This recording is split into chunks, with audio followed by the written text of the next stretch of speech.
Hi there, my name is Ischa Ropert and welcome to The Higher Life, where we're exploring how taking the path of personal transformation that is really coming to empower your life can create a radical positive shift, not only in the way you experience being here in the earth plane, but also how you contribute to a larger unfolding that is playing out right now in humanity, where we're really stepping out of that tribal mindset and moving into unity consciousness. It's something that I have been speaking to for almost 5 or 6 years now here at The Higher Life.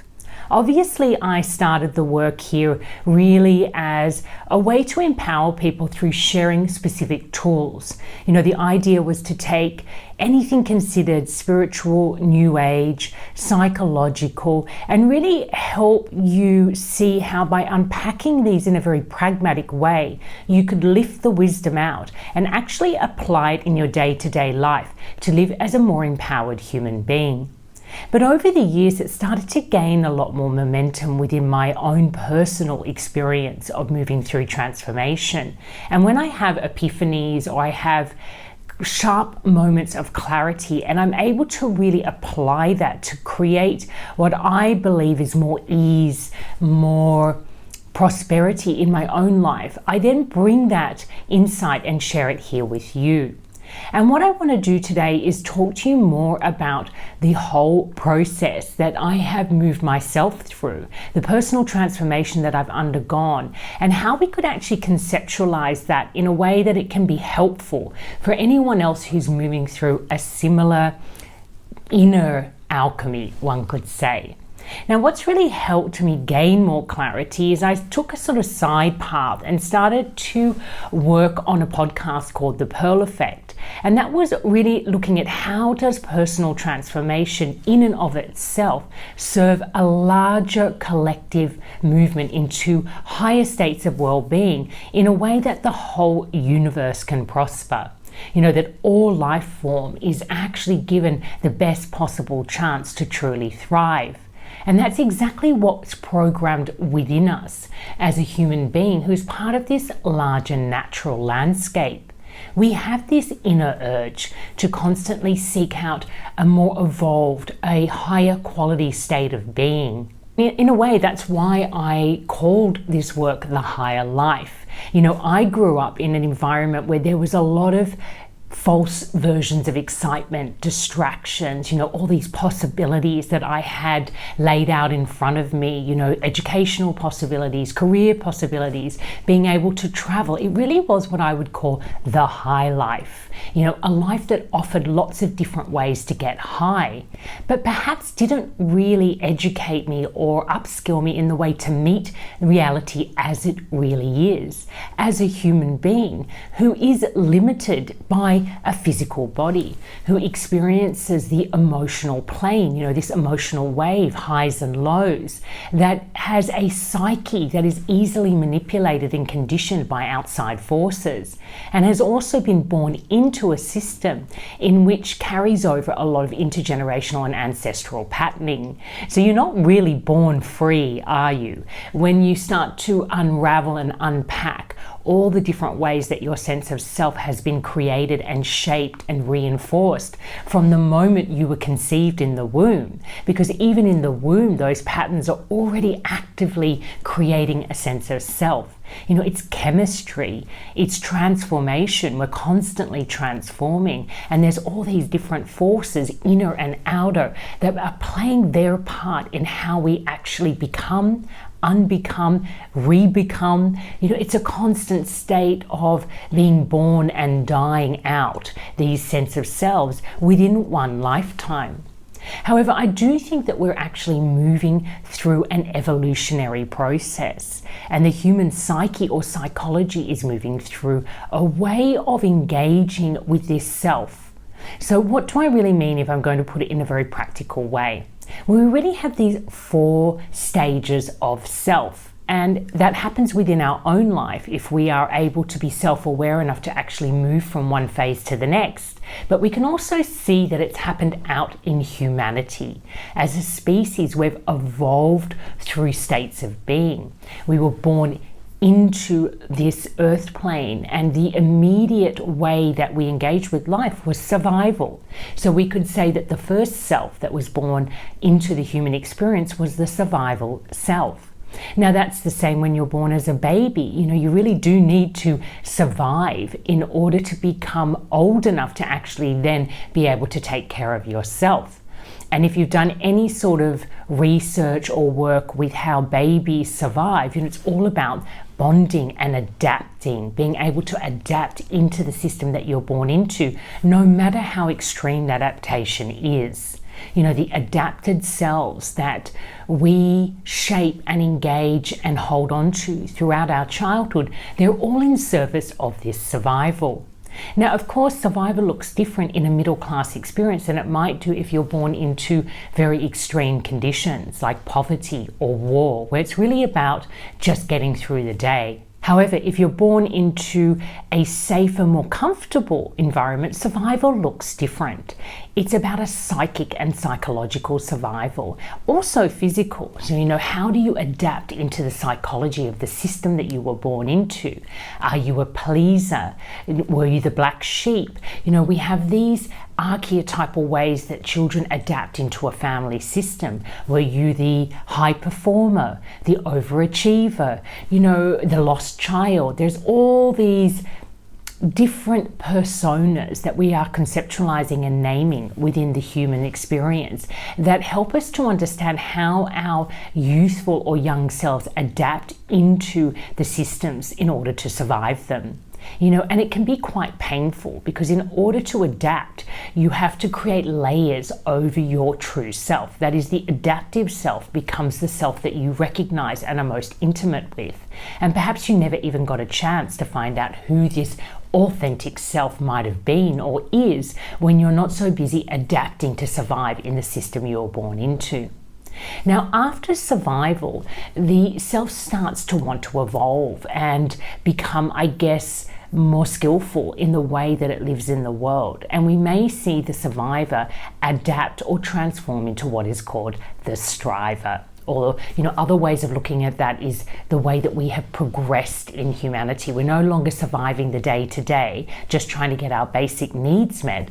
There is a group within humanity that is now very focused on looking at quality of life, bettering our experience of being alive on this planet. And that has been going on for quite some time. I speak to this in many of the previous videos, how we've come to the end of this phase of the striver or the progress era, where it's all about better. How do I improve myself, progress myself? How do we progress life? How do we build more? And we can see that within ourselves, we're very stressed, we're very anxious, we are feeling too much pressure, there's too much stimuli that is all focused on bettering and improving, that we no longer feel empowered by the process. And if we look out on the world stage and out into the physical world, we can see that there is just far too much progress going on. The environment is not responding well to having so much building and construction and consumption. And I've spoken to that a lot in previous videos. So we've moved into this striving, we've taken it on, we've succeeded, but now we've hit a ceiling. And so what would naturally come next? Well, for many human beings over the many centuries who have moved through surviving and striving, or have been born into a system where those earlier maturation processes were successful, they may have moved into the seeker. So you're no longer wanting to improve and progress. Now you're seeking a way through or a way out of that very limited and pressure-fueled way of being in the world. I mean, how many of the prophets that we follow, or the people that lead what I would call spiritually driven lives, have come from that intention to somehow transcend or transform these very suffocating way of being a human, into something more liberating and free.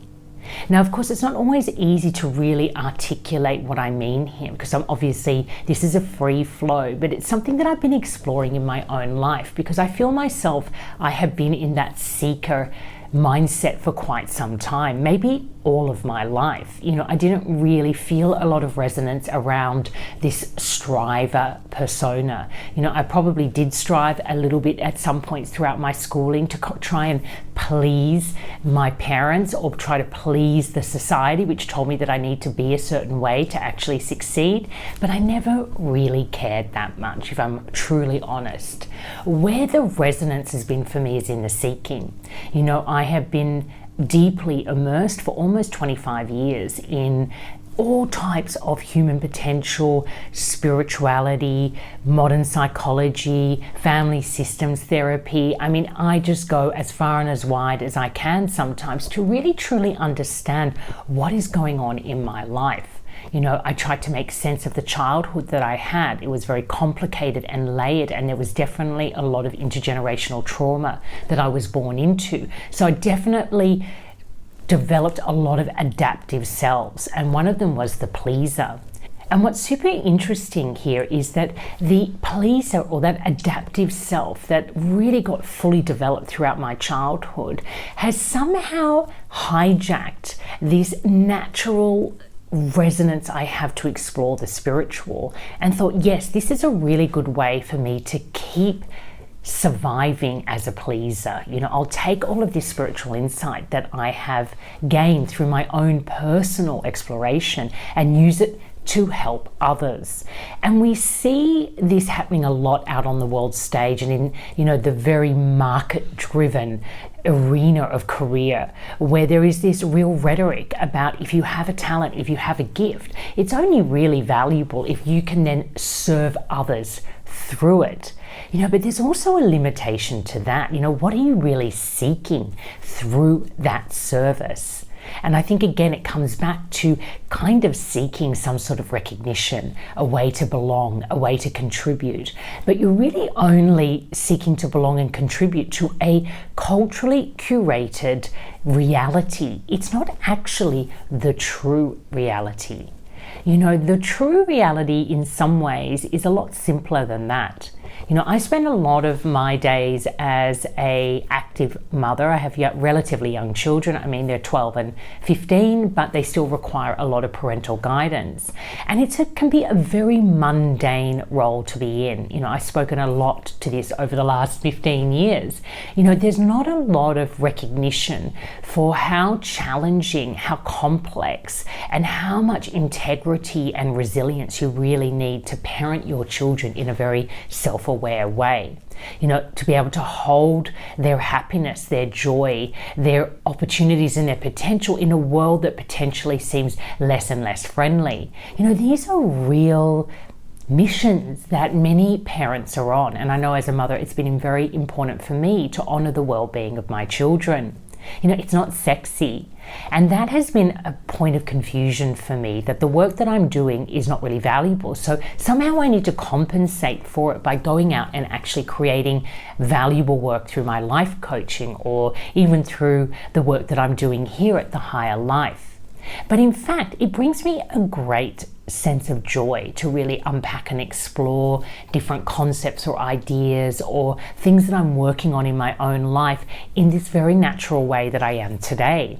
It's not always as powerful as it could be if it was prescribed or planned or edited in a certain way, but really I'm doing it because it helps me get a sense of what I'm going through. I watch it afterwards and go, oh, okay, that's where I'm at right now, and that was pretty insightful, and I can, take that and I can use it in my day-to-day life.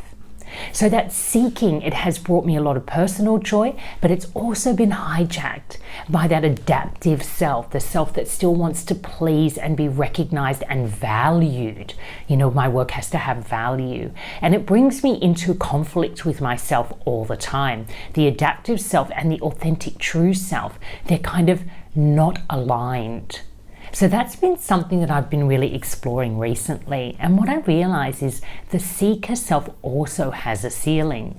There's a point where being of service to the society out there, or even being of service in a very noble way, is no longer really in service of your own enlightenment. Now it's interesting because I was listening to a audio from Richard Rudd of the Gene Keys, and that's absolutely a modality that I have been able to extract a lot of wisdom from. And he talks about the Bodhisattva. Also Tara Brach speaks to this, and this idea that you would hold your own enlightenment back or your own empowerment back in order to serve humanity. And it's very noble, isn't it? And obviously very necessary. But what happens if the Bodhisattva is not actually a person who plays that role, but simply a phase in our own psychological maturation? That when you are at a certain point of being a seeker, you've sought enough, and you sort of want to serve with that. You want to transform it and alchemize it into something that is valuable for the group. But what happens if that's not actually the end point or the final outcome, or maybe not even a necessary part of your evolution? What happens then? What are we really aspiring to through this evolutionary journey that we're on? I always call it a process of maturation. We unbecome what we've become through our childhood and teenage years. We've become this adapted self. Then we meet that adapted self with a recognition that it's not our true self. Then we move into this process of unbecoming, which is actually a process of maturation out of that more youthful, innocent, but perhaps naive mindset into something more middle ground, middle aged. We start to integrate everything that we've learned, all those different phases that we've been through, the survival, the striving, and the seeking. And then we come to some sort of still point. The seeker moves into stillness. And in that stillness, you kind of retire the adaptive self. You retire the need to serve in the unfolding, and you come back into your own personal transformation or alchemy. And this is where I am at the age of 50. It's very interesting to sort of sit with myself and realize I don't really know who my authentic self is. I don't know what's going to be available to me when I'm no longer occupied or preoccupied with that survival, striving, and seeking persona or adaptive selves or way of being in the world. Each one is sort of purifying on the last. It is an evolution. But we're really now moving into this, what becomes available when human beings start really honoring their own personal illumination or enlightenment, no longer relating to others as a way of being valued or even of being here on the earth. That idea that you're only valued in the eyes of others or you're only relevant in the eyes of others. What becomes available when you're just simply expressing your inner nature outwards. Your essence is really overflowing out through your beingness into everything. I know they call it presence, but it's not being present in service of. It's actually the outcome of pulling your power back into your life, grounding down and coming into a place of stillness, stagnation, because that's when that disillusion happens, when all those selves just drop away. They've been exhausted, they've been used as far as they can be successful for you. They've reached a natural death. You're not forcing them out of your life. You simply look back and see, well, that's actually been a natural progression.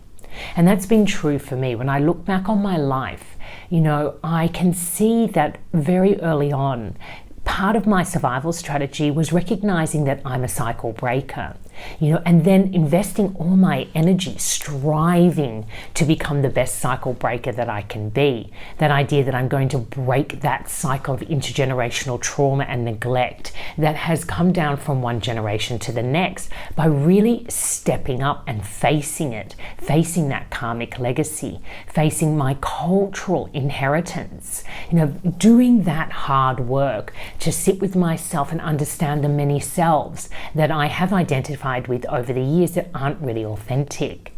And it's been hard work, but it's actually come to an end for me, where I realize that I can get very stuck and limited and over-identified with that soul journey of being a cycle breaker. It becomes who I am. And my life then becomes very fatigued because it's extremely tiring to hold that role all the time in a family system. So I've actually had to step up and face that final adapted self, the cycle breaker, and realize, yes, you've done great work for me and for my children. You've helped me break a cycle where parental neglect, where there's psychological abuse and psychic abuse, that is no longer being transferred over to my own children. Now, I'm not perfect, and they will also experience some kind of wounding because you can only do so much in one generation. But I also can recognize that I've done as much as I need to. And now it's important for me to actually let go of all of those adapted selves, and even to let go of my soul contract and really embrace spirit in my life, to become a lot lighter and more open to my own personal joy, whatever that might be. And often for me, it's very simple. I love going to the beach. I love diving into cold water. I love a great coffee.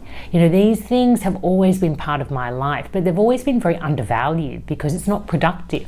You're not really bettering or improving yourself by spending a day at the beach. But I love it. I take my kids there, having the morning, it just frees you up in the afternoon to relax and read a book at home. The contrast of being in nature and then at home. So these are very simple pleasures, and ones that, I hope to do more of as I start to really open myself up to what wants to become transformed in me and who might remain, what is that authentic self that I still haven't really familiarized myself with. So, that's what I'm going to be spending the next few months while I'm on summer break with my kids, contemplating in my life. Before I head off though, I thought it might be nice to share with you that trajectory of survival, striving, seeking, and stillness, so that you might contemplate in your own life where you sit. But remember, at the end of the day, no matter how noble and helpful it is to be a cycle breaker, for example, and the seeking, it really does take you into some helpful spaces. It is not the end. It is simply another portal that you're moving through. So it's okay to step back and to let go, even in the chaos of today's global unfolding. It's okay to really honor the joy in your own life. So I really hope that you take some time and space to let go of any type of adaptive self that is really holding you back from living in a truly illuminated, empowered, and enriched way. To just do you, be you, here in the now. So until next time, which may be a few months, I really hope you take care and love life.